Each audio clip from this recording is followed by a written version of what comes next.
people want a physical copy.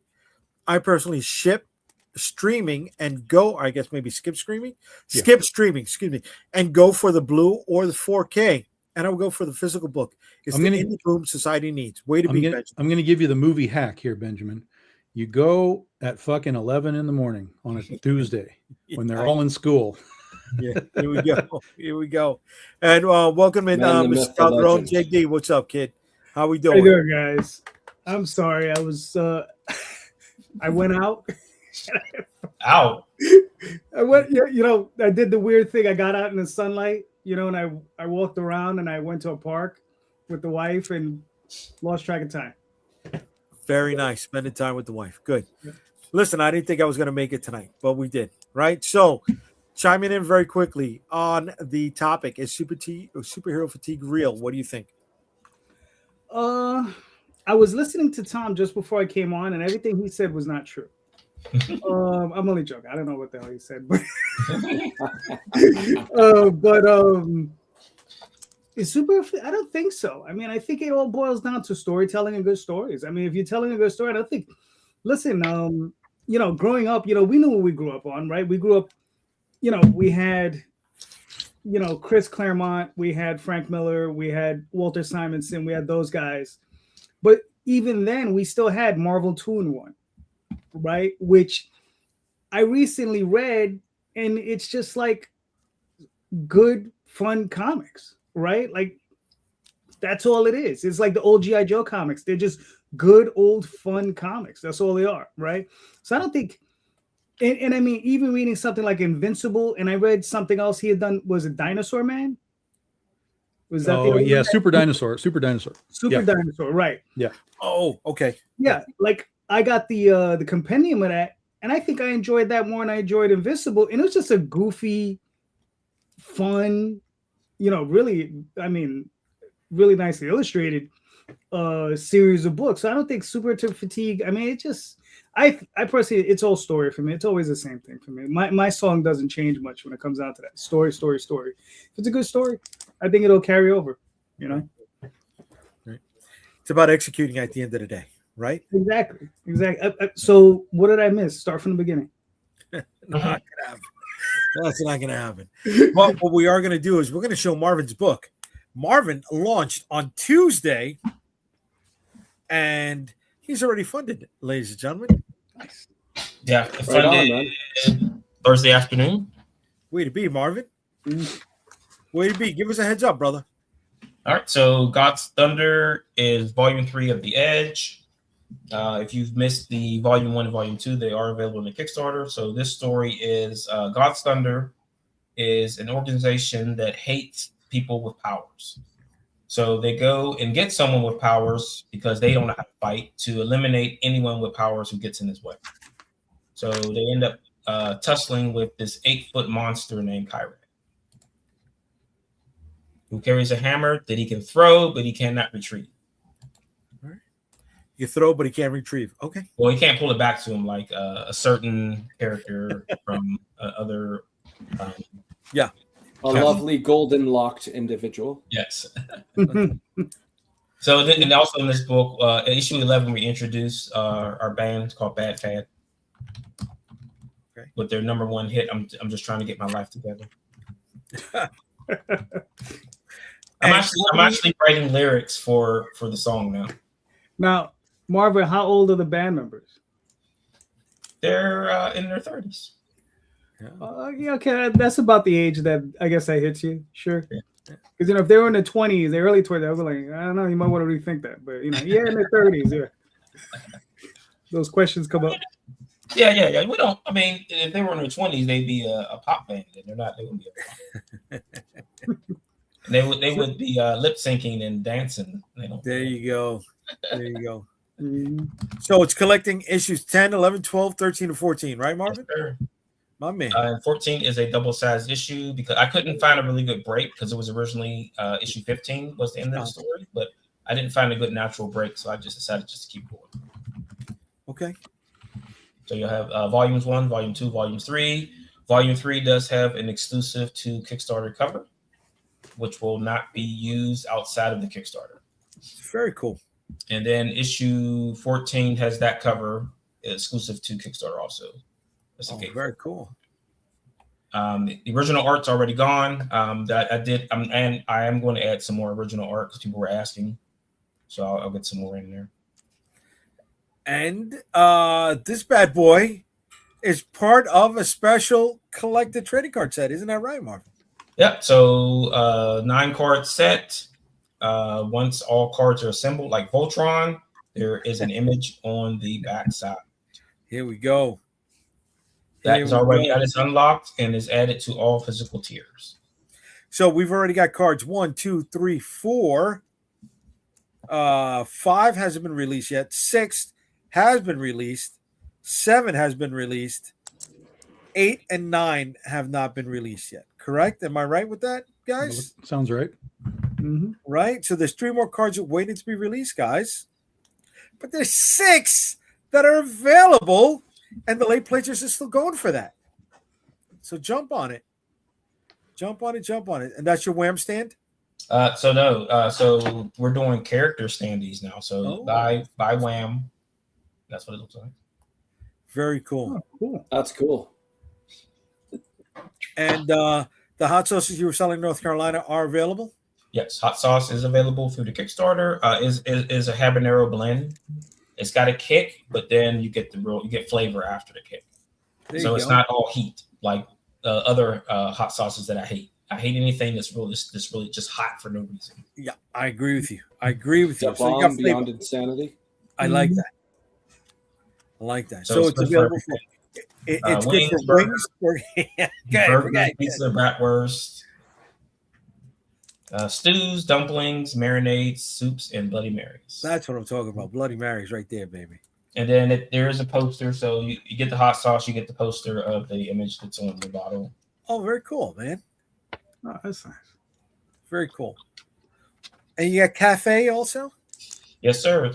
It's what is it? Rum? Spiced rum. Spiced rum. Okay. So the root beer, I'm trying to figure it out. Because I get a lot of international backers. Can I ship a can of root beer overseas? Probably not. No, you can't. Yeah, probably not.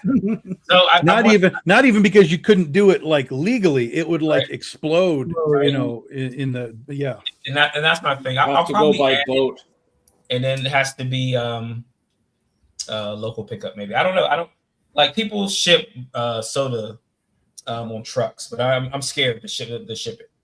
I don't want anyone to get it and it explodes in their face. Bro, DHL, USPS, UPS, they toss that shit across the truck. Right? That's what I'm worried about. Or not even the explode, like the can getting cut and then it leaking. Yeah. Would there be an option of depending on like they call them soda streamer or you make your own soda? Could you give like the condensed version so they could like carbonate it themselves? I possibly do that. So the company that makes the soda, Barmy, the way our deal works is that they will make whatever we ask for. Oh, nice. So as long as they can get flavoring, they will make it. So I've had ideas on some stuff, and I'm kind of scared to say something because so a few maybe 20 years ago, there was an ice cream company here in Pittsburgh that told people we'll make anything you want into ice cream. That was a mistake because you left a blank box on the website. And people are going to say and do things that makes absolutely no sense. So they were making ground meat ice cream. They were making steak and pork ice cream. And they found out that if you don't clean the filter well enough, something's going to happen with bacteria. Liver and onion ice cream. Yes, everything was on the table. Like I saw some of the requests, and I'm like, "Are you like, ew? Why? No one's going to eat that. Why would you even ask for that?" See, that's like when we have polls now for like, "Hey, we've got this new police boat, and you get to name it," and everybody's like, "Call it Boaty McBoatface." Like, stop it. So they ended up changing it and making it drop down menus with things they approved of. It's because after it was like 3 months they allowed everything under the board. Like they made spaghetti ice cream. Okay, I'm disgusted. I'm sorry. I'm actually interested in the spaghetti ice cream, and I feel ashamed saying it out loud. Right. So I have to be smart. It's got real noodles in it. Yeah. Oh, it did. Like they just made spaghetti and then put it into the. That's Yeah. disgusting. Yeah. I'm sorry. This is gross. You're taking me. We gotta Make some marinara ice cream and put it on a pile of noodles. Right? look at it. Oh my god. Each scoop is a meatball. I got in Main Street, Queens. There's a place called Maximina's, third generation ice cream place. They make their own ice cream, but they make good ice cream, right? They'll go to the supermarket and they'll buy those specialty cereals, right? The one-offs, the commercial gimmicks, right? Like when they had Smurf berries, they'd make Smurf cereal, right? Things like that, not meatballs and noodle sandwiches. That's just But that's what happens when How do you open a door and you put a blank box and you say, "We'll do anything you want." How do you upset Don't an ever do Italian? that. Make In any situation, you don't give people a freedom of an empty box to Right. type it. all right. Let's hit some of the chat again over here. Some of the anime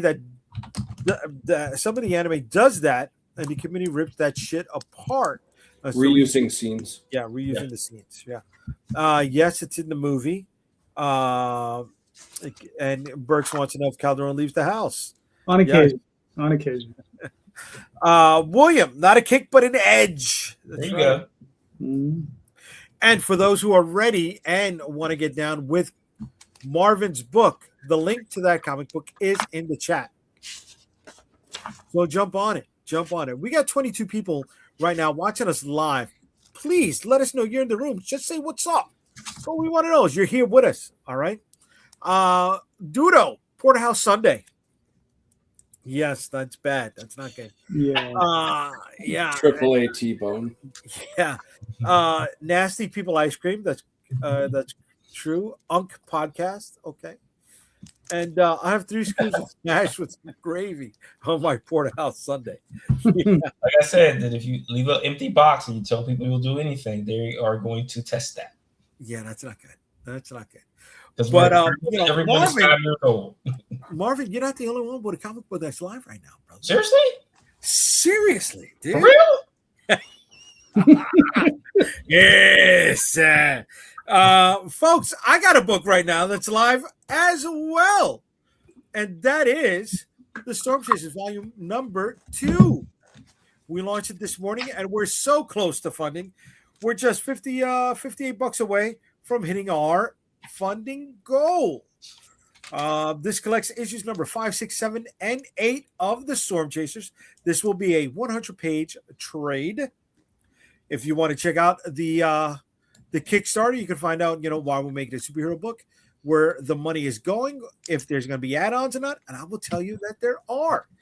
If you are a returning backer, you know the deal. You're going to get a free gift. That is a very special Prism trading card that will be added to your reward at no extra charge. And if you back in the first 48 hours, there is a second Holochrome or Prism trading card, whatever you want to call it. It's shiny. It's premium. It is sexy. It's zesty. You get that at no extra charge, but you got to get down with it in the first 48 hours. Here is our trading cards. The set is currently at 59 with the ability to expand if we hit certain stretch goals.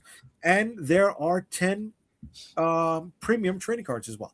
Here are some of the preview pages. Illustrated by Russ Leach, colored by Mark Summers, written by me, lettered by the missus. All right.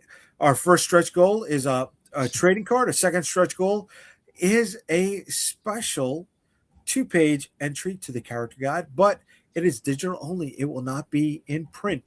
Then we got another stretch goal, the trading card, another 2-page character guide entry, and then another trading card. More if we get there. But first, we got to fund. You guys know I've been building this brand for a while, so we have other books that are available as add-ons, such as Curse of the Dragonstorm. You can pick up that bundle in digital or print. Same thing with New York versus the World, digital or print, and The Dead Princess Vicky Sticks in both digital and print. Find out who's part of the creative team over here. We got everybody. Wow. Shirts and some original art that went to some of the covers of some of the other books, or some of the trading card art as Well, so we just launched. This is going to be a quickie. We're going 16 days on this. It's going to be a quick turnaround, and the book after that is going to launch even quicker. Jay, I got a question. Yeah, what's up, bro? That cover of Vicky Sticks, about 3/4 down, is that by chance homage to Evil Dead 2? It's her walking in the background as a giant skeleton. There it is. There, the skeleton skull that kind of gives me the feel of the Evil Dead 2 poster. I was just curious. Honestly, it's not. There was a Doctor Strange picture. There was a Doctor Strange cover where he is falling into the mouth of a skull, and I was working around with the artist Eric, and I was like, can we do something that elicits that same vibe but is not that? I like homage covers, but I don't want to do homage covers.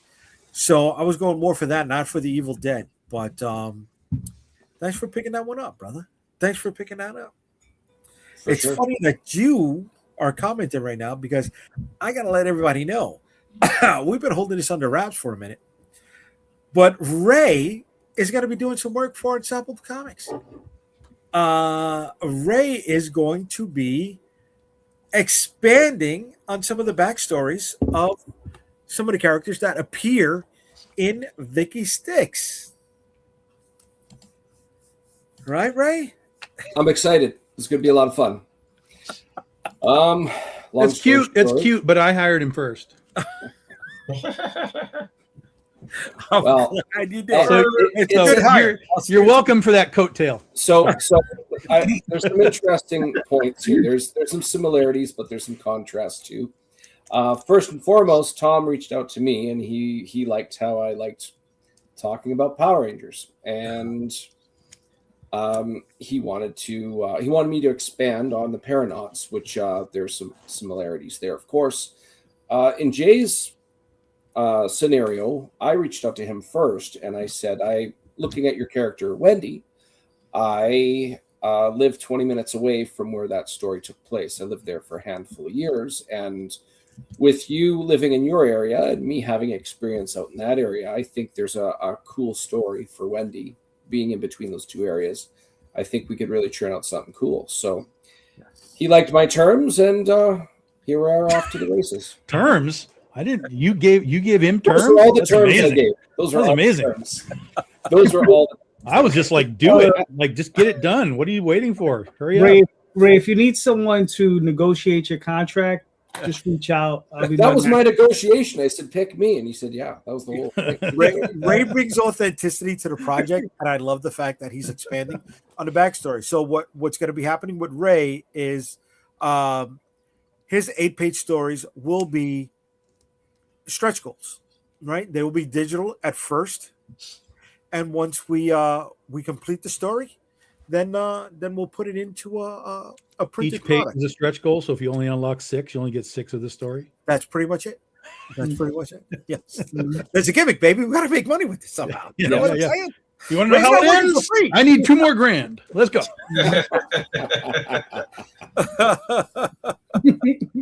Like a streaming service, you gotta unlock the next year to finish that movie. Back in the chat, here we go. I love to fill an empty box. There we go. So Marvin, he's gonna take you up on that ice cream story. Dan, what up, homies? Happy fucking Friday. What's up, Dan? How we doing, bro? Berks, thanks for putting up back issues of your other books. Rosario, thanks, Berks, for picking up some of those extra issues that I put up, buddy. Appreciate that, man. Thank you. And here we go. Nice. I guess he's commented on Ray joining the Unstoppable family. There'll be more on that next week. Next week, we're going to be doing an Unstoppable only episode. So we're going to only have Unstoppable people here. Unstoppable only. That's it. And we'll dive more into that one next week. And then Burks comes back with, hell yeah, Ray writing a Wendigo story. That's right. It's interesting. So Calderon and Marvin, we're going to have a show next Friday. You and me, all three of us. Is it going to start at 8 o'clock? Yeah, we'll 8:05. The Stoppable podcast. We're gonna turn last it one episode. And Comic Book Streamland is part of the Unstoppable family as well. So in case you didn't know, now you know. Oh, Folks, the links to both of those books are in the comments. So jump on them when you get the chance, please. All right. Marvin, how much more time you got left on your book? A lot. 43 days. Yeah, 43 days. 3 days. Okay. I got 16. He's going to have another birthday before that's over. I'll let it ride. Let it ride. All right. So before we went into showing the books, guys, we were talking about the constant reboots, right? And how that's affecting some people. But there are properties out there that do reboots on a regular basis. Ninja Turtles reboots approximately every 5 years, right? Power Rangers reboots every year. So how does that counter what you guys were bringing up before? Does it work for them? Should it not work? Well, in the Power Rangers, it's a complete reset. New robots and new outfits and new people and whatever. Within reason. Yeah. But each but one it's not, will but still exist at the same time. Oh, you're right. Yes, it is a universe. Yes. It's just a refocused. We're going to talk to the dinosaur guys. We're going to talk to the whatever guys, the car guys, whatever. Yeah. Ninja Turtles is interesting because it does reset all the time. But I mean, that's also its history. It was originally a dark comic. It became a Nickelodeon weirdo show, Cowabunga dude, and it was constantly. Its history is reboots. What can it be now? What can it be now? What can it be now? But it always kind of has its foundation of it's the four guys, it's the rat, it's the shredder, and here we go with new art style or whatever they want to do. So it is interesting, but I think with the Turtles, it's just that's understood, but you don't really get. It doesn't become. What would be a good example? It doesn't become something that isn't still what it is. Right, it still is 4 Ninja Turtles, generally eating pizza, generally fighting ninjas, generally in New York, generally with a chick that follows them around. Isn't there 6 turtles now? That's true. There are more now. Yeah, I thought it was 5. No, there's 6. There's the female, and then there's another one. There's the 6th one. Yeah, the one bad with guy. Wolverine claws. No, he's a turtle. I don't Are know. Are they still naming them after famous artists? Yes. Well, the girl is Venus, right? Yeah, Venus. Uh-huh. I don't That's know a who god. the other guy is. I know he has Wolverine claws for weapons. Jenica. That's a woman or a male? They're girls. They're both girls. Oh, Jenica and Venus are both girls. Okay. Yeah. They're both female. Okay. Okay. So, Carol, let me ask you this. Somewhere in the middle of that is property like 007. It started off as a book. They don't produce any more prose for it, right? But they're constantly rebooting the movies. That is something that sits in the middle. How does that apply to what we're talking about tonight? Well, I mean, I think I prefer Godzilla, but Okay. 007. That's an accurate comment. Right. It's like, but 007 is a lot of fun. Yeah, I don't know. How many Ian Fleming novels were there? Was 16 of them? I don't know. Yeah, they're way past just adapting the books. Way past that. And it's a matter of like, can they keep it up? Right? Like, it's like anything else. If it's a good movie, it's a good story, it's gonna work. But well, in Bond, in that example, he changes for the time. So right. Connery in the 60s is nothing like Roger Moore in the 70s and 80s, and then on and on. So they reset him in a spy sense, for what they needed to be in that Generationally sound. generational. Yeah. Right. Yeah, because you'll see the technology change, you'll see all the different gadgets change, and I think that's part of what I miss in the new movies. I think they still had Q. Q was the guy who was making all the stuff? Yeah. Q is but they changed him into the younger dude. Yeah. But it's like, I don't know, it just doesn't seem as weird and sophisticated as it once was. Yeah. I was waiting for them to start injecting him with like nanites and Well, you know what? That's an interesting point you said there about it being like for the time. I don't think there's a franchise now that could pull off successful cyclical rebooting. Ninja Turtles, James Bond, Godzilla, Power Rangers, they all exist back at a time where it was unique compared to other stuff. It's not like they were rebooting Spider-Man all the time in the 70s, but like those four franchises, for example, they're still going from an older era, so it's almost expected. But I can't think of any franchises right now that could pull that off. Well, I mean, if they ever get for different eras. Mm-hmm. Yes. Yeah. Okay. Yeah. Pokemon. I'm thinking Star Wars if they could pull it together. Yeah. Well, is Pokemon all the same universe, or does it like do Pokemon? its? Yeah, Marvin, you were mentioning Pokemon. Yeah, it's all the same. Didn't they think they killed the main guy off eventually, didn't they? Ash. And then shifted to a new. I haven't watched Pokemon in character like for something. decades. I don't think he's dead. I don't remember him dying, but I do remember the story shifting because he won all the badges. Like he became the guy. He Well, he became did the everything. very best. Yeah, I saw a clip where he got vaporized or something. Oh shit! You sure Really? that wasn't just AI? Like someone was hoping he'd wait. get vaporized? You mean James Bond got vaporized, or, No, or Ash. the Pokemon Ash got Pokemon. Pokemon? Well, Ash wait, filled his isn't Pokedex. Pokemon just expands to new island every time? Yeah, with new Pokemon. Yeah, Right, but so it there's used no new reboot. Pokemon, but it used to be just Ash and Misty and the And crew, Brock. right? Yeah. And then Team Rocket's running around and whatever. But now it's not Ash anymore. He's not the key guy. There's like a new star or whatever. So is it? But you're saying they disintegrated Ash? Well, that's what Marvin says. So they Well, I was Ash- looking it Ash- up, and apparently it's non-canon, or he was Okay. thought to be dead Okay. at one point. Well, I mean, going back to the 007 of it all, it's over, right? The Daniel Craig era is done. They Yeah. killed him in the last one. Spoilers. Yeah. Right. That was very non-James Bond of them. There's no right. I don't think It's the only good part of that movie besides Anna de Armas. Yeah. Oh, right. Yeah. Yeah. Yeah, but Right, they're but, going I to get a mean, reboot.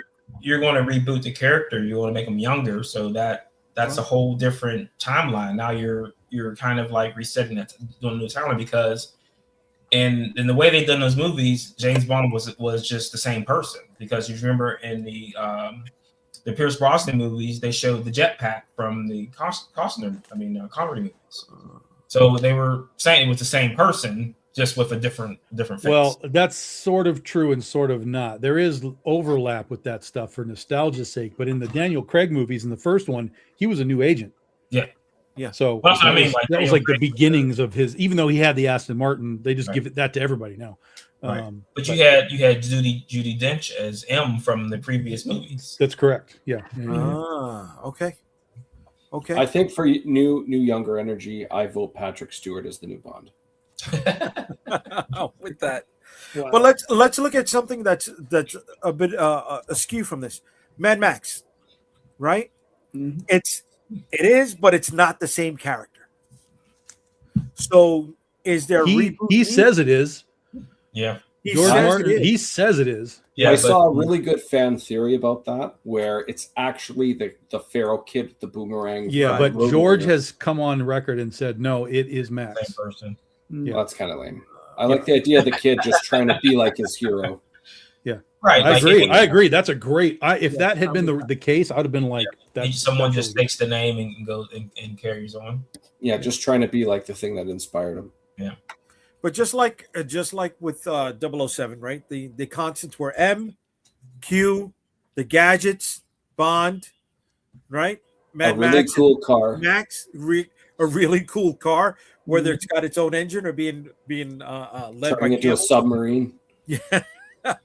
Right. But what really got me about the Fury Road one is that you're in a world where gas is like very rare.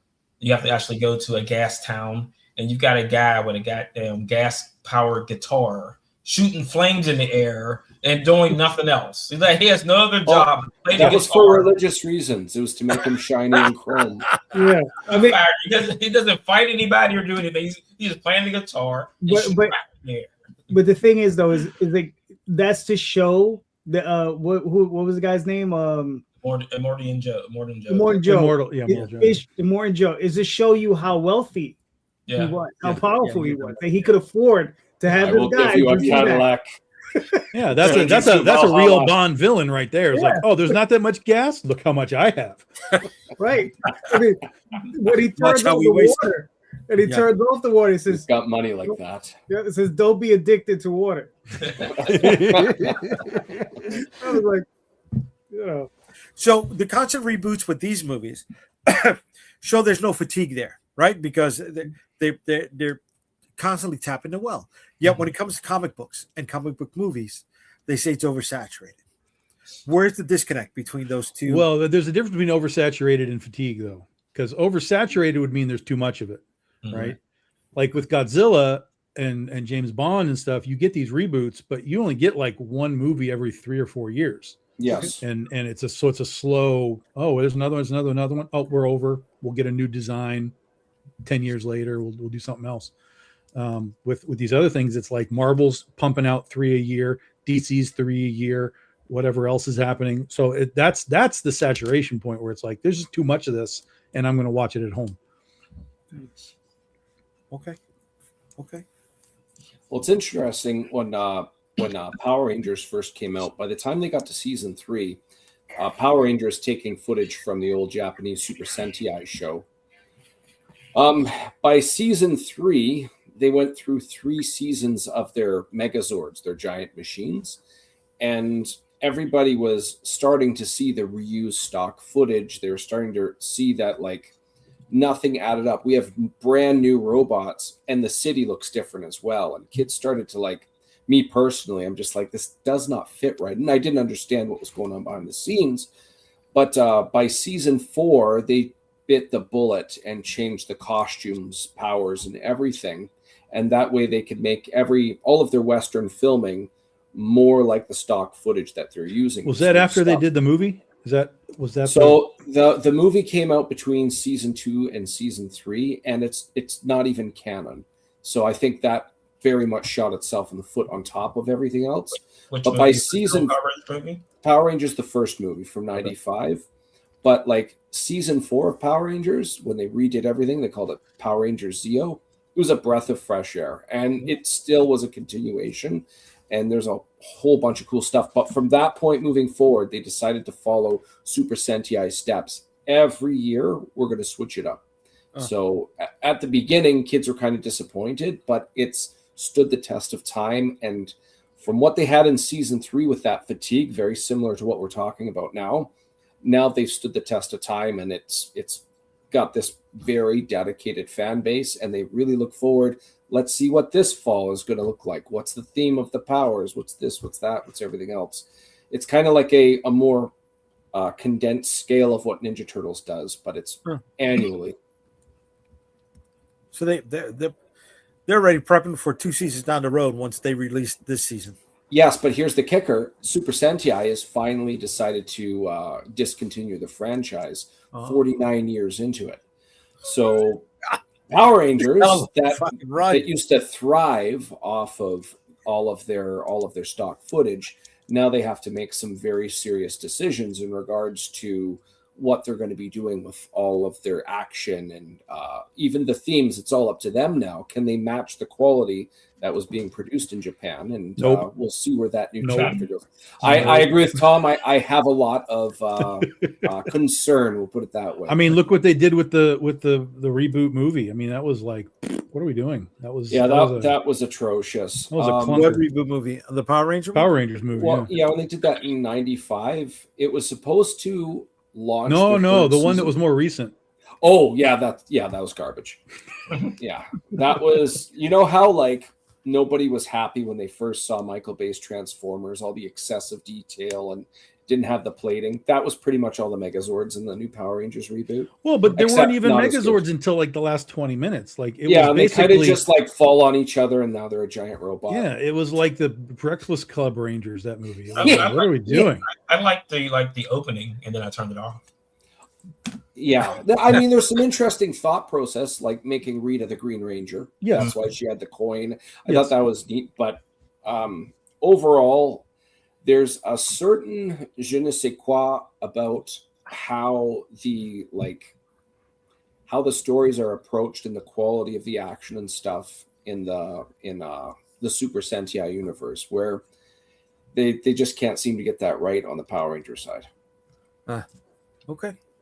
All right. Let me chime in with some of the chat over here. All right.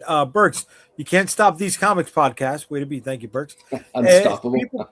Unstoppable. If people pop, they pop. I don't care how many WW stories they have. I'm in. All right. Jenica and Venus, right? She's a That's female. the Turtles. 007 great game just dropped too, called First Light. David plays and collects. Hello, new to the channel. Came here after seeing the title. This is a fascinating subject. Is superhero fatigue real? No. Consumption is optional. I think oversaturation is a better term. Thanks for chiming in, David. And thanks for the Ben Riley sweater on the picture, bud. Way to be. Vaporize, as in spoilers? I don't know. We don't. Ash Ketchum. Yeah. Young Bond being played in the new game by a young Dexter actor. Okay. This generation's James Bond is going to be Timothy Chalamet. Somebody call Tanya Harding. We can take care of that problem real quick. Wow. That's a hell of a pull, buddy. The flaming guitar is like the trumpet in the military. He's a battle bard. Yeah, he's a bard. They actually started making their own costumes for a bit in regards to Power Rangers, I bet. And Sentai isn't ending; it's just hibernating. Okay. I'll agree with that. That makes sense. They can make a really big. This is our 50th season thing. Yeah, I agree with that. So I like what Burks is saying here. Let me chime in. Let me capitalize on that. Do certain superhero products, whether it's comic books or movies, need to hibernate as opposed to being rebooted? Wolverine. Harley Quinn. Okay. But the reboot is how you make the money. Mm-hmm. Hibernation, you don't make money. You know, the closest thing we got to anything like that is like when Superman died. He was dead for like a year, and they let Supergirl and all the other stuff run wild for a while, and then they brought him back. So he kind of pseudo hibernated, but the books never stopped. They just kept putting different characters in the leads. So, right. You know, you can't make that market share that we talked about if you're hibernating your characters. Right. Didn't they kill Jean Grey off for like 10 years or so? She was dead for 10 years. It wasn't that long, but it was a number of years before they brought her back in the Fantastic Four. Yeah. Well, Thor, he was shut down for a long time there in the early 2000s. About 3 years. But again, he was replaced by somebody. Mm-hmm. Yeah, so it may not be the Thor, but you still have the a franchise Thor, is still going. Yeah, the franchise still exists. Yeah. To me, I'll- hibernation would be we're not doing Wolverine stories or books for 3 years. That would be a hibernation, but that's not going to happen. So, Calderon, do you think hibernation would work does hibernation work if when it returns, they recoup all that money that they didn't make in that time off? Right. See, the thing is I think hibernation is good because we're talking about like high-end IPs, these big companies, Disney, right? So Star Wars, I think, would be one of the best examples. Is that we know what's been going on. It's been mid for a while at its best, right? Like it's some of it is good, and then some of it is like, and then it's all over the place. But I think to let it hibernate, but try to find the people who really need to be there to bring back that Star Wars that everyone would enjoy, right? And I think that's the hard part, is finding that talent to do that. And I mean, if you can hibernate it and then bring that talent on and make great films, they're going to recoup all that money. Mm-hmm. And it's going to be 20 times the amount, because we know Star Wars, the movies, I'm pretty sure only account for 20% of what's going on, because the rest of it is toys, t-shirts, and everything else, every other piece of merchandise that they can squeeze out of it, right? And when the stuff is mid, nobody buys the merchandise, right? So, right, nostalgia is a hell of a drug, right? Mm-hmm. You just give it enough time to marinate, and Right. it'll make money for you. Like William over here saying that ROM is with Skybound. How's that for hibernation? You know, I saw that ROM 1 was coming out, and I'm in the store and I'm looking for it. I went to 2 different stores. It wasn't until the second one that I found out it wasn't a brand new story from ROM. It was a reprint that was hidden in one of the blind bags that came out last week. I think it was Mask or something like that. Yeah. So I was kind of pissed off at that. I'm not going to look for a book that I already have somewhere in the collection, but I am psyched knowing that it is coming back. With it. What about Torok and Magnus Robot Fighter? Not And so much. and Solar. Solar, yeah. Solar. Not so. I think much. of the 3 of those, the only one that's viable is Turok. It's the only one that's viable. He had a video game. Mm-hmm. Well, he's just an interesting character. Okay. You know, I just think he's an interesting character. I don't find Robot Fighter to be engaging in 2026. Right. I don't find Well, Man of the Atom to be engaging in 2026. well, we might need a robot fighter real soon because they're going to be taking over our jobs.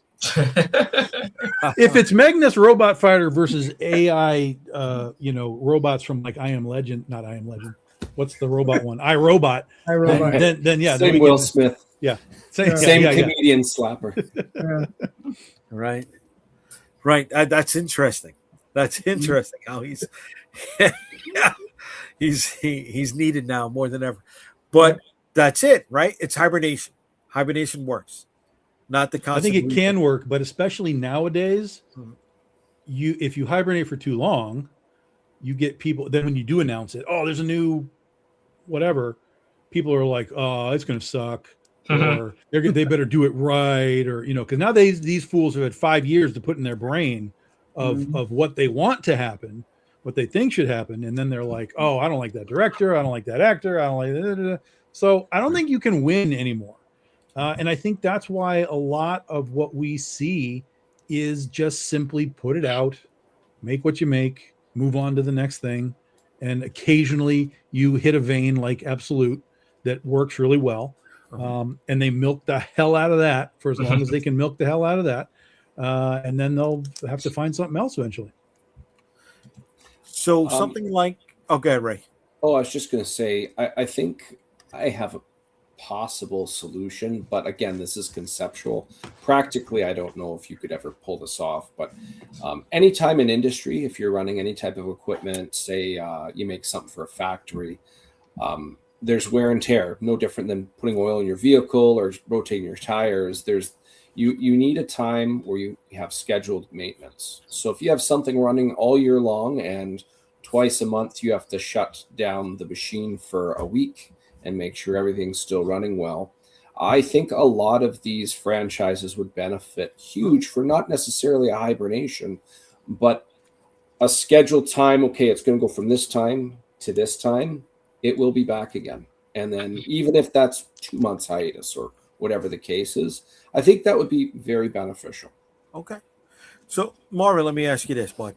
Star Trek is now in that rotation, right? Yeah. There's not going to be any new Star Trek property or main Star Trek for a minute, for the first time in what?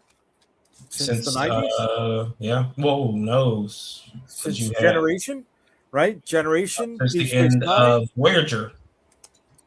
So, right, but there was a gap between Deep Space Nine and Voyager? No. There was a gap between Voyager and the new movies. Oh, okay. Okay, I'm sorry. All right, about so 5 years or so. Mm-hmm. But in the recent memory, you had the Picard series, you had the cartoon, right? You had the Well, they've been pumping out Future stuff series? since Discovery, like almost 10 years ago. right. So yeah, So, do you think that the higher ups over there at Paramount see the writing on the wall and say, "Hey, we got to put this to bed for a little bit," or are they doing that for a different reason? I think you're looking at the body of work, and if people are figuring out that the body of work isn't very good in a ratings tank, you're going to say get it off the air because no one wants to watch it right now. So you take a break. You want to quit when you're ahead. Yeah, bring it back, and then all of a sudden people start missing it. So you have to wait for people to start missing that thing, and then you bring it back. But how do you bring it back though? Like, are you going to bring back Kirk and Spock and all those guys again? Because you're you're leaving yourself with no room to move forward. Like they should have did a Worf show a long time ago, and they had momentum from Picard, and you kind of dropped that and said like we're not going to go forward with this with was it 7 of 9 as the captain on a series? Yeah, or you had the SS Titan. Yeah, you had the Janeway thing in the pipeline, and you kind of didn't go that way. But so Picard's Kid and Q doing their own thing. How do you? Where do you? Once you decide to come back after 5, 6, 10 years or whatever, where do you start? They're kind of in a position where they don't know where to go. There's a sweet spot, and it's obvious they've gone past that that window. Well, and their thought process was just keep going into the future. That's where this academy, Starfleet Academy, just went batshit into the future.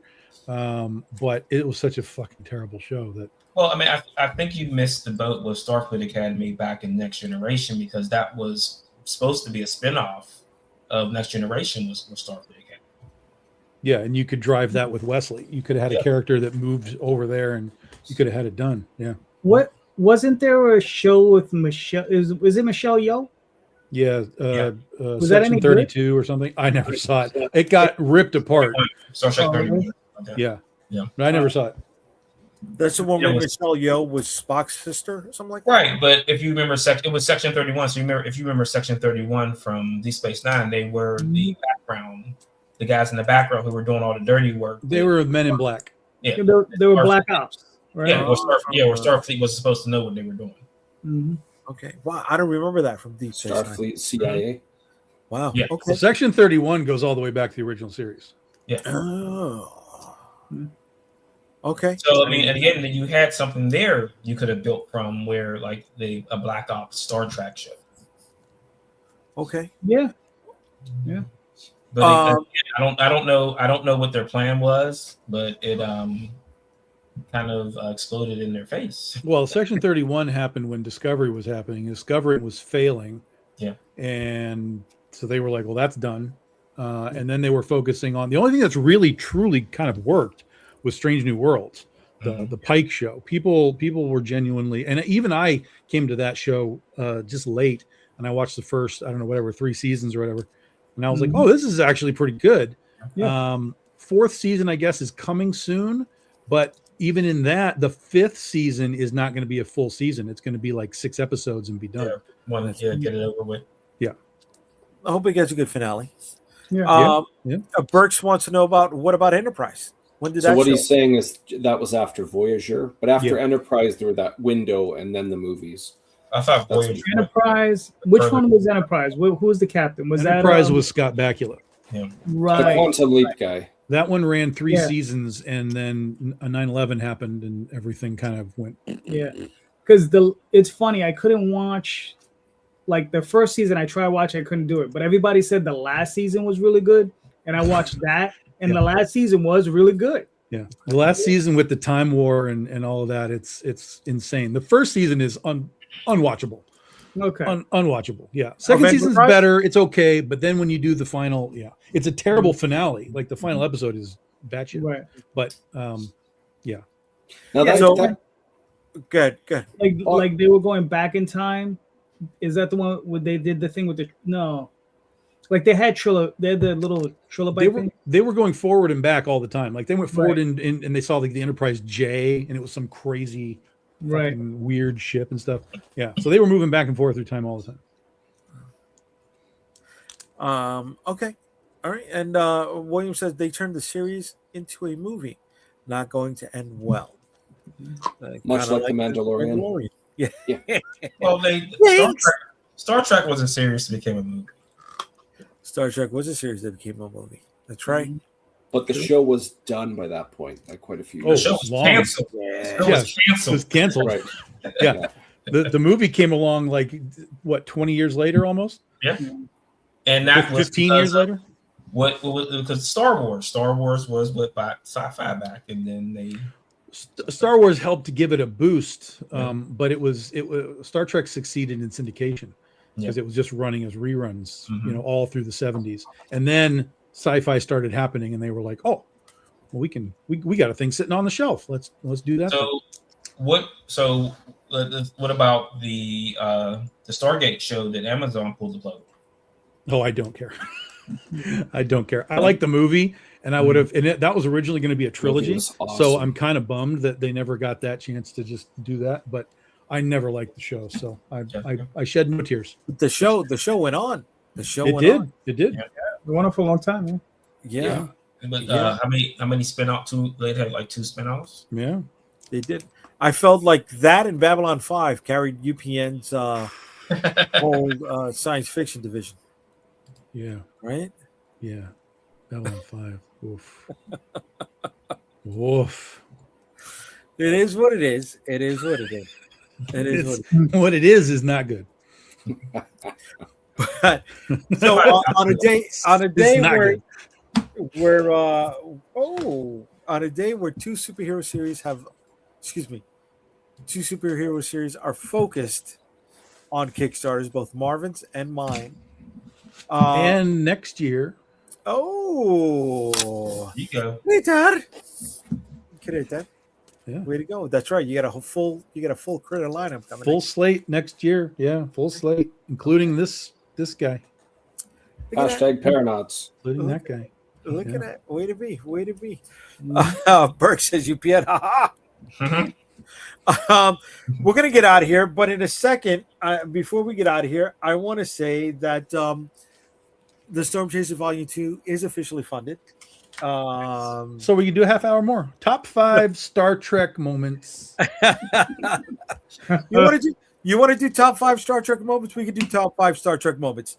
I got no problem doing top 5 Star Trek moments. But before we get to your top 5 Star Trek moments, Yeah. I want to say that these are the cards that the returning backers are getting. I forgot to show this earlier, right? Let me put a single here.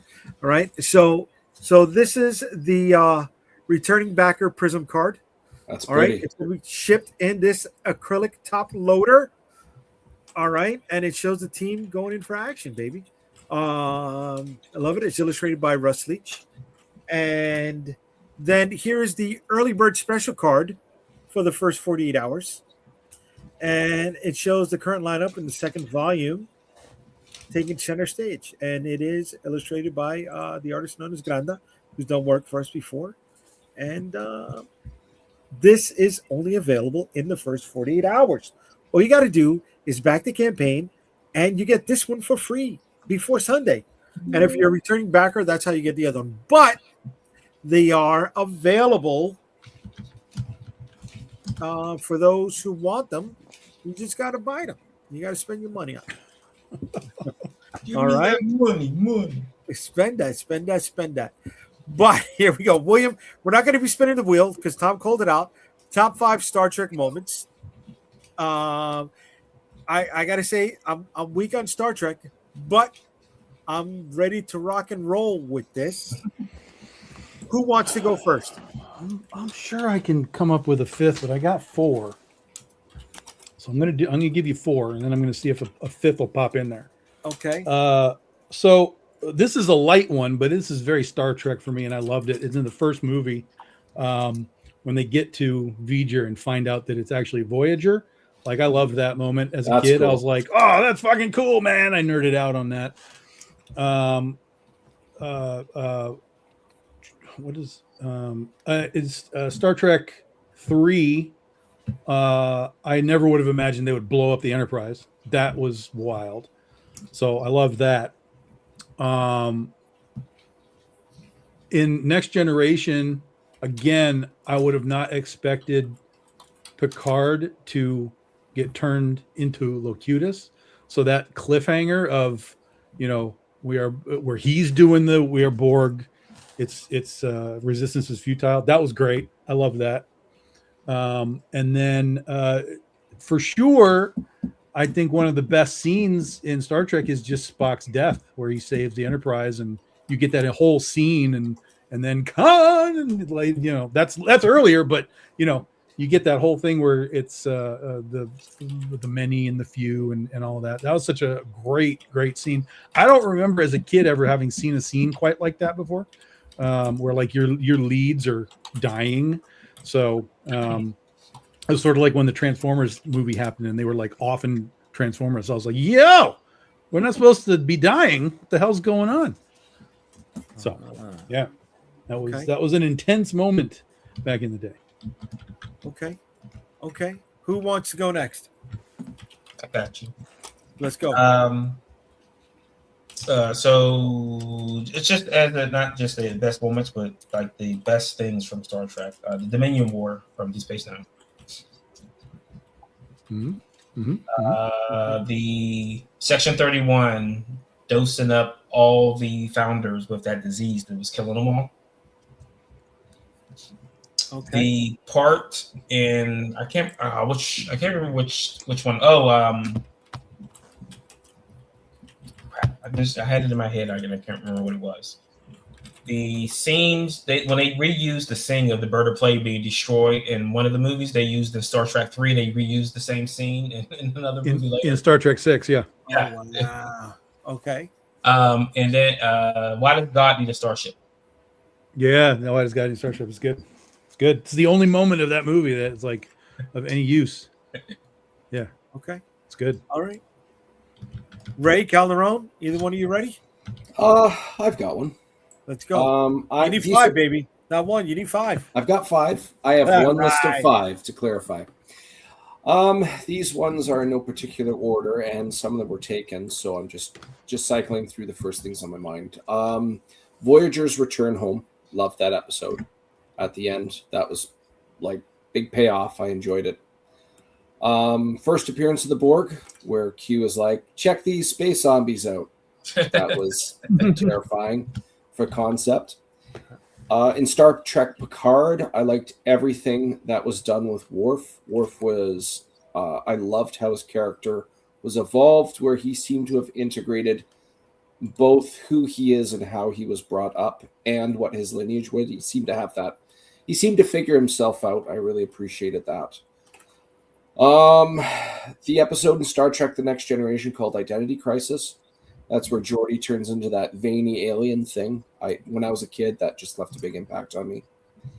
And the last one, although the reboot movies of Star Trek aren't that huge, I do like the idea of Spock versus Khan by reversing the roles and killing off Kirk, rather. Okay. I did like the concept of exploring that fight. Into Darkness is a wildly underrated movie. But yeah, those are my 5. Okay, I like that. All right. Calderon, you're up. All right. Tom took a couple of my answers, like the Locutus of Borg one. But some of my favorites is the introduction of the Tribbles. Yep. Lucille Ball producing Star Trek. Okay. Bring it to life. Good. Yeah. Yeah. Back to Wrath of Khan. When Chekhov and his captain are first on the Botany Bay, and him finding out, and him standing there going Botany Bay, and then he finds out that it's that ship. So I thought that was really cool. What ship? I'm sorry. The Botany Bay.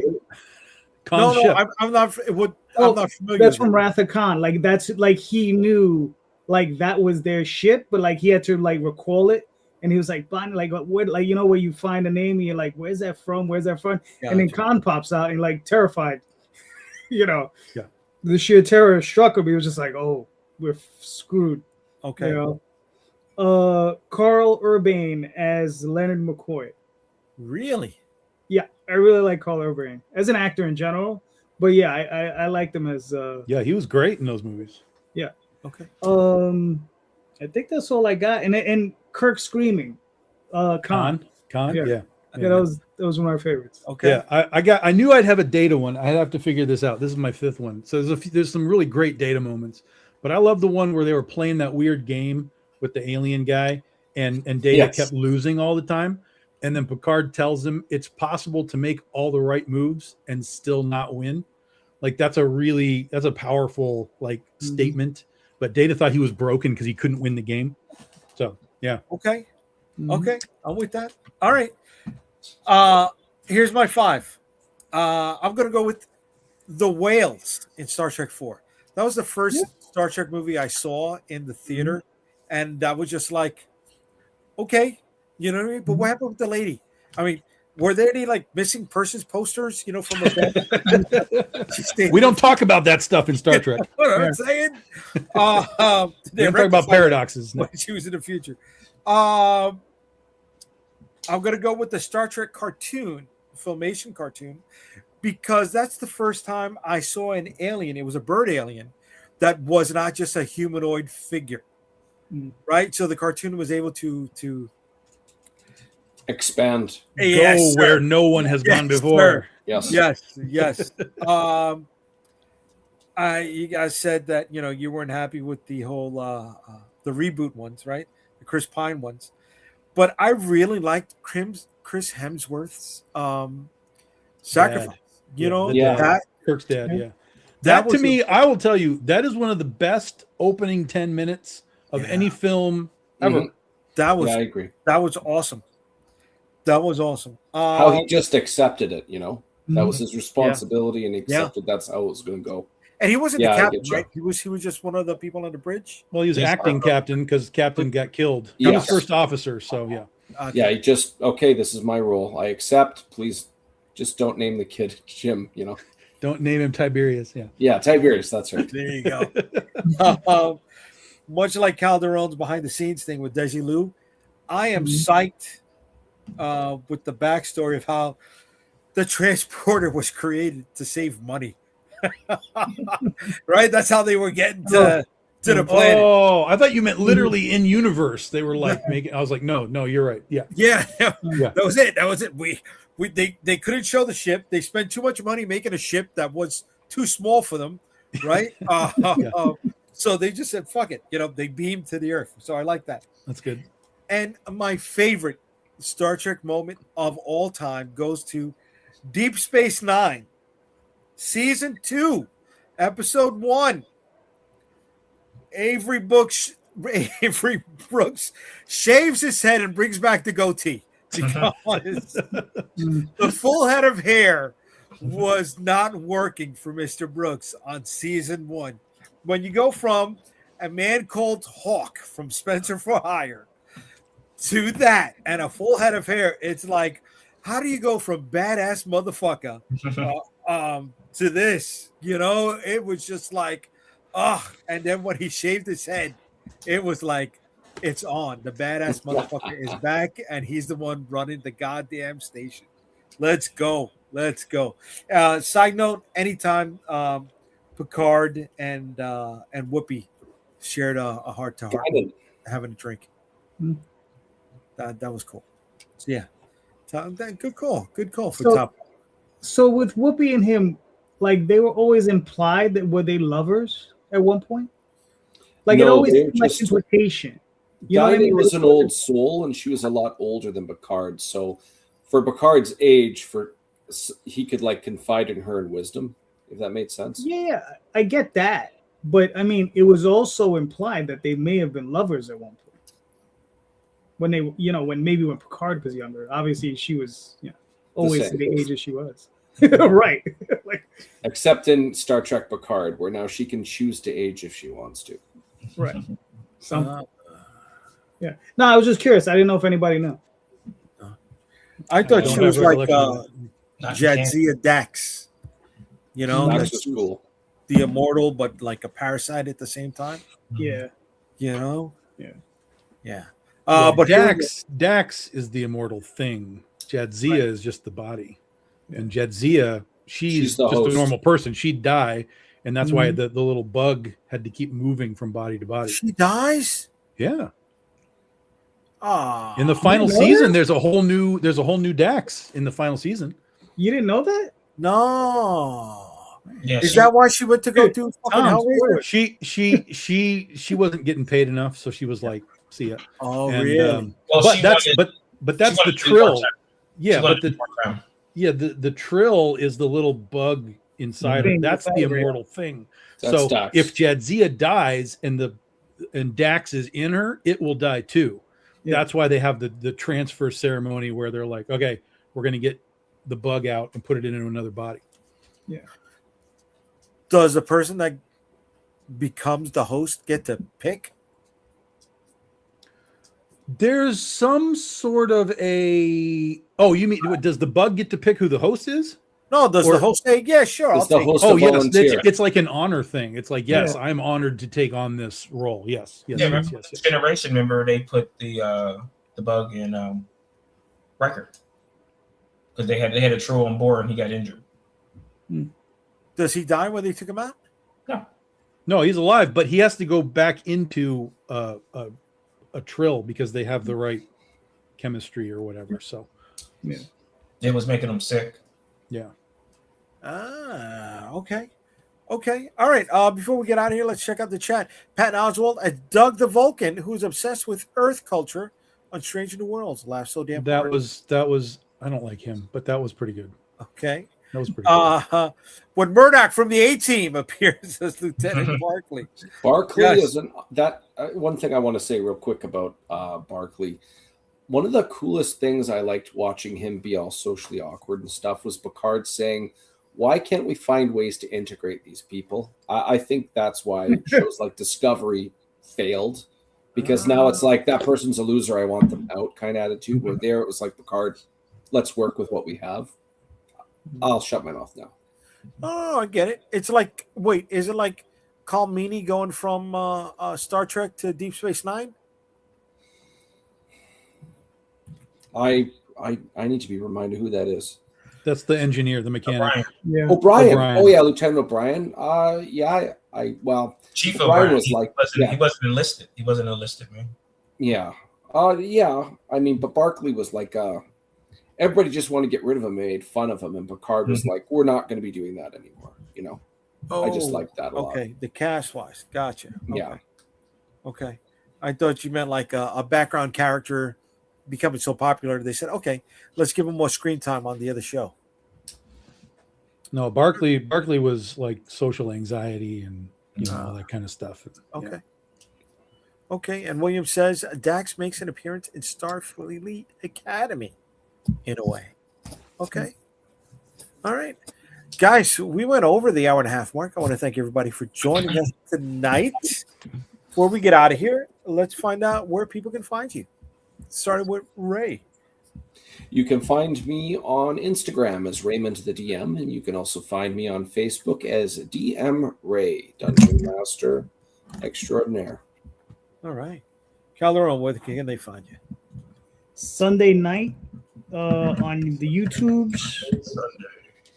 I think Tom will be there. Jay, you're taking the weekend off, right? And we'll have other people. And next Friday, I'll be launching Dreamweavers #3 on Kickstarter. All right. So. Tom, where can they find you, kid? BigDogInc.com. Get your books. We're in the process of fulfilling 3 campaigns right now, so watch your mailboxes. And then we'll be back after San Diego Comic-Con for the next Legend of Oz installment in early August. But I'll be at San Diego Comic-Con with the AP crew, Antarctic Press. I'll be at their booth. We'll have some Critter exclusives and merch and all kinds of cool stuff. Nice. Marvin, let them know. Comicsburg.com and the edgecomic.com. The socials are there. And on Kickstarter for the next 41 days, where I'll be bugging people like it's my job. There you go, Ken. Waiting long enough, you're going to take that time, baby. You're going to take that time. Spread that mother. All right. And you can find me at unstoppablecomics.com. And for the next 16 days on Kickstarter with Storm Chasers Volume number 2. And aside from that, here's all the other places where you can find us. Thank you very much. If you had a good time hanging out with us tonight, please hit those like, subscribe, and share buttons. All right. It's just going to help us grow and let people know that you had a good time. They can join us too. Have a good night, everybody. Good night. Peace.